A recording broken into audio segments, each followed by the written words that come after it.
Hi everyone, I welcome you all on this channel that is Shine in Law with Dr. मिथुन। आज हम discuss करेंगे constitutional culture के बारे में।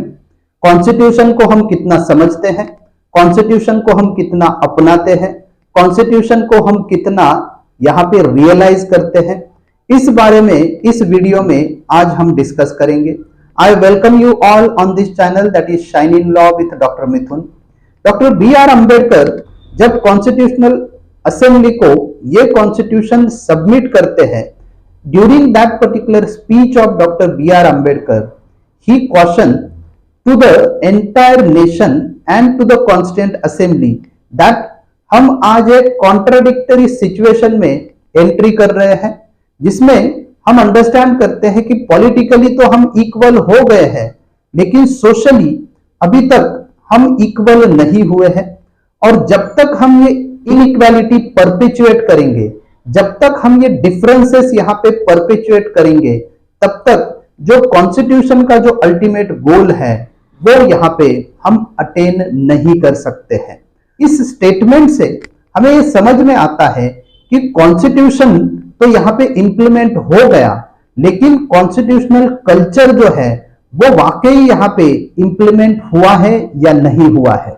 और इस वीडियो में हम इस बारे में डिस्कस करेंगे। I welcome you all on this channel that is shine in law with doctor Mithun. Now constitution जो होता है वो हम मानते हैं कि किसी भी देश का एक बेसिक लॉ होता है, सुप्रीम लॉ होता है, और इस लॉ के ऊपर बाकी सारे जो नोशंस होते हैं, बाकी सारे जो नॉर्म्स होते हैं वो हमेशा डिपेंड होते हैं। रादर कॉन्स्टिट्यूशन से अलग अलग लॉज की जो लीगलिटी है, वैलिडिटी है, वो वहां पे डिटरमाइन की जाती है, डिसाइड की जाती है। तो इंडिया का कॉन्स्टिट्यूशन भी इंडिया के लिए एक सुप्रीम लॉ है, बेसिक लॉ है, जो दूसरे अलग अलग कानून की लीगलिटी और वैलिडिटी को डिसाइड करता है। इंडिया एक लार्जेस्ट डेमोक्रेटिक नेशन है, और इस लार्जेस्ट डेमोक्रेटिक नेशन में हम ऐसा अंडरस्टैंड करते हैं कि जहां पे फुल ऑफ डाइवर्सिटीज है, अलग अलग कम्युनिटीज, अलग अलग कल्चर, अलग अलग क्रीड के लोग रहते हैं, और इसमें इन सबको एक साथ रखने का काम जो है वो यहाँ पे कॉन्स्टिट्यूशन ने किया है। ऑन 26 जनवरी 1950 ये कॉन्स्टिट्यूशन जो है ये इंडिया ने एडप्ट किया, इनेक्ट किया, और इंडिया के लोगों ने इसको खुद को दे दिया। That is they give to ourself this particular constitution on this 26 Jan 1950। और इसमें हमें अंडरस्टैंड करना पड़ेगा कि ये हमने इनेक्ट किया, एडप्ट किया, और ये खुद ने तैयार करके खुद को दे दिया, लेकिन ये रियलाइजेशन पॉपुलेशन में है क्या कि ये हमने बनाया है? ये रियलाइजेशन पॉपुलेशन में है क्या कि ये हमारे लिए है? ये रियलाइजेशन पॉपुलेशन में है क्या कि ये हमने खुद को दे दिया है? तो इसका आंसर जो है निगेटिव मैनर में हमें अंडरस्टैंड करना पड़ता है। किसी भी देश के कल्चर को हम जब अंडरस्टैंड करते हैं तो हमें समझ में आता है कि वहां पे जो पॉपुलेशन है उनका जो नॉलेज है लीगल सिस्टम के लिए, लॉ के लिए, वो वहां पे एप्रोप्रिएट है। उनका जो बिहेवियरल पैटर्न है वो वहां पे कॉमन है। उनकी जो आइडेंटिटी है वो वहां पे कॉमनली वो अंडरस्टैंड करते हैं। उनके जो एटीट्यूड्स हैं उसमें हमें सिमिलैरिटी दिखाई देती है, और उनके जो किसी लीगल सिस्टम के लिए, लॉ के लिए जो बिलीफ होते हैं वो बिलीफ भी हमें एक जैसे समझ में आते हैं। तब हम मानते हैं कि वहां पे उस पर्टिकुलर लॉ का कल्चर है, उस पर्टिकुलर लॉ का वहां पे इंप्रेशन जो सबसे ऊपर है, ये हम अंडरस्टैंड करते हैं। लेकिन जहां तक इंडियन कॉन्स्टिट्यूशन की बात हम करते हैं, तो इंडियन कॉन्स्टिट्यूशन जो है ये यहाँ पे वाकई लोगों में वो पर्टिकुलर कॉमननेस की वैल्यू क्रिएट करता है या नहीं करता है, इसको हम यहाँ पे अंडरस्टैंड कर रहे हैं। तो जैसे मैंने बोला कि religion is a very dominating factor in the society of India, और इसकी वजह से इंडिविजुअल की जो लाइफ है वो पर्सनल लाइफ सबसे ज्यादा अगर किस पर्टिकुलर चीज से रेगुलेट होती है तो वो रिलीजन होता है। और रिलीजन के साथ ही वो वहां पे अपनी लाइफ को, थ्रू आउट द लाइफ को वहां पे सस्टेन करता है, अपनी लाइफ को कैरी करता है। लेकिन इसमें पॉपुलेशन में ये सेंस, जिसे हम कॉन्स्टिट्यूशनल लॉ का रियलाइजेशन बोल रहे हैं, ये सेंस उतने बड़े तौर पे, उतने बड़े पैमाने पे दिखाई नहीं देता है। और इसलिए कॉन्स्टिट्यूशनल कल्चर की अगर बात हम करते हैं, कॉन्स्टिट्यूशनल बिलीफ्स की बात हम अगर करते हैं, कॉन्स्टिट्यूशनल एटीट्यूड्स की बात हम अगर करते हैं, तो यहां पे हमें ये बात अंडरस्टैंड करनी पड़ेगी कि जो सिटीजन्स है, जो पॉपुलेशन है, उनको ये रियलाइजेशन होना चाहिए कि यहाँ पे जो लीगल सिस्टम चल रही है वो लीगल सिस्टम कॉन्स्टिट्यूशन से चलती है। और ये कॉन्स्टिट्यूशन जो है ये इसने गवर्नमेंट क्रिएट किया है, और उस गवर्नमेंट को कंट्रोल करने का काम, उनके ऊपर लिमिटेशंस इंपोज करने का काम भी ये कॉन्स्टिट्यूशन करता है। ये रियलाइजेशन जो है ये सिटीजन में होनी चाहिए। अगर ये रियलाइजेशन सिटीजन में होती है तब हम वहां पे मान सकते हैं कि कॉन्स्टिट्यूशनल कल्चर डेवलप हो रहा है या हुआ है। जहां पे लोगों की बात हम कर रहे हैं तो लोगों में ये बिलीफ होना चाहिए that they have created this constitution. तो उन्होंने ये कॉन्स्टिट्यूशन क्रिएट किया है और ये कॉन्स्टिट्यूशन जो है वो इनडेफिनेट पीरियड के लिए है, उसका कोई पर्टिकुलर टाइम बाउंड, ऐसा कोई ड्यूरेशन नहीं है। तो ये कॉन्स्टिट्यूशन जो है वो इनडेफिनेट होगा, परमानेंट होगा, एंड ये उन्होंने खुद ने क्रिएट किया है और वो किसी पर्टिकुलर सिचुएशन में इसको अल्टर भी कर सकते हैं, मॉडिफाई भी कर सकते हैं, इसके किसी पार्ट को, प्रोविजन को अमेंड कर सकते हैं, मॉडिफाई कर सकते हैं, चेंज कर सकते हैं। ये जो फीलिंग है, ये जो अंडरस्टैंडिंग है, ये पॉपुलेशन में होना चाहिए, तभी यहां पे ये कॉन्स्टिट्यूशनल कल्चर क्रिएट हो सकता है। फर्दर कॉन्स्टिट्यूशनल कल्चर जो है ये डेवलप करता है सेंस ऑफ कॉमननेस को।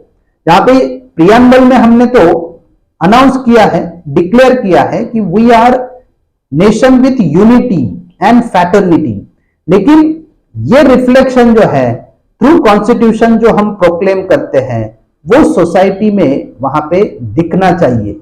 और इसलिए लोगों में ये लिटरेसी भी डेवलप होनी चाहिए कि यहाँ पे जो कॉन्स्टिट्यूशनल फिलॉसफी है, ये कॉन्स्टिट्यूशनल फिलॉसफी एक्चुअली कॉमननेस की जो वैल्यू है उसको डेवलप करती है। बाकी हम अलग अलग है, हम अलग अलग रिलीजन के हैं, हम अलग अलग कास्ट के हैं, हम अलग अलग डिनोमिनेशन के हैं, हमारा कल्चर अलग अलग है, लेकिन हम एक कॉमन लॉ से गवर्न होते हैं। और ये अंडरस्टैंडिंग, ये फीलिंग जो है ये कॉन्स्टिट्यूशन से आती है। ये जब तक लोग अंडरस्टैंड नहीं करेंगे तब तक वहां पे कॉन्स्टिट्यूशनल कल्चर जो है वो वहां पे डेवलप नहीं हो सकता है। फर्दर कॉन्स्टिट्यूशनल लॉ जो है वो एंश्योर करता है प्रिजर्वेंस of identity of everyone and it develops the feeling of that particular oneness.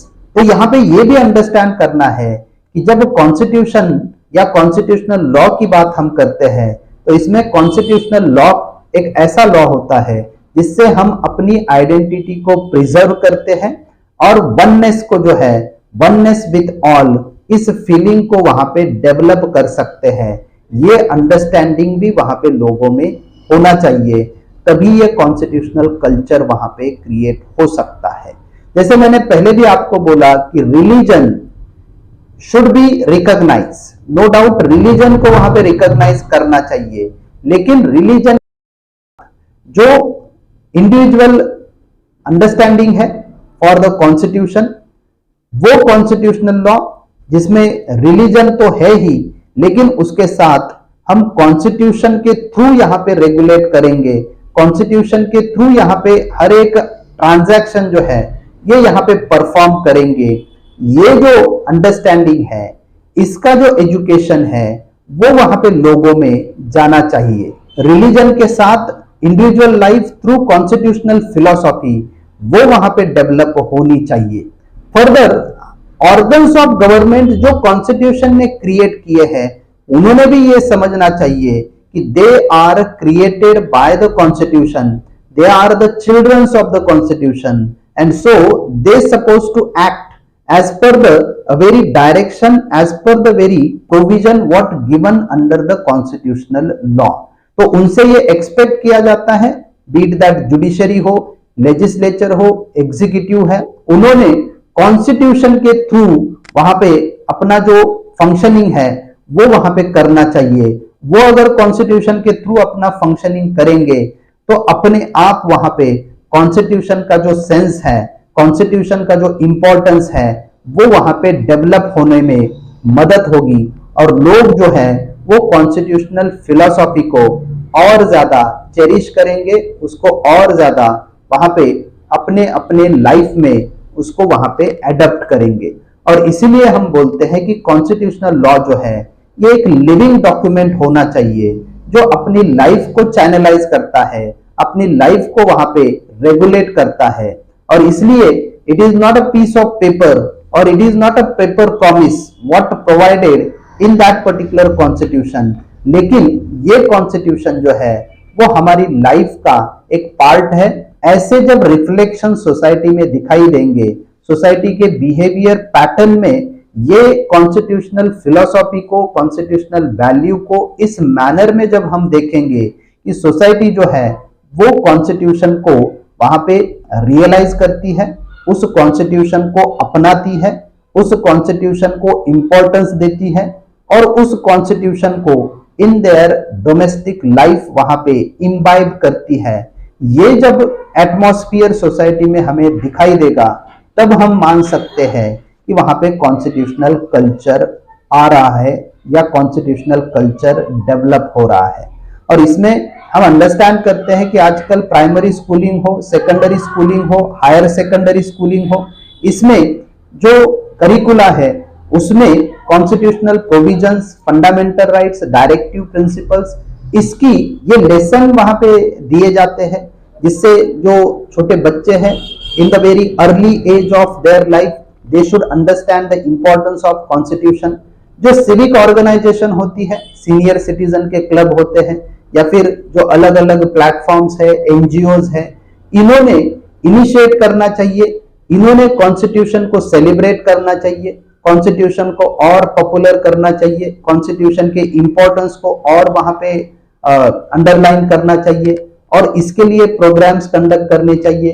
Through that particular programmes जो कॉन्स्टिट्यूशनल लिटरेसी है वो कॉन्स्टिट्यूशनल लिटरेसी रूट में वहां पे जानी चाहिए सो दैट हम यहाँ पे कॉन्स्टिट्यूशनल कल्चर को एज अ रियलिटी देख सकते हैं, उसको अंडरस्टैंड कर सकते हैं।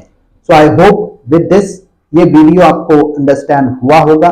ये वीडियो अगर आपको अच्छा लगता है तो जरूर इसको लाइक करें, शेयर करें और इस चैनल को सब्सक्राइब करना। So thank you very much for watching this particular channel. So here we are stopping with this particular video. Thank you.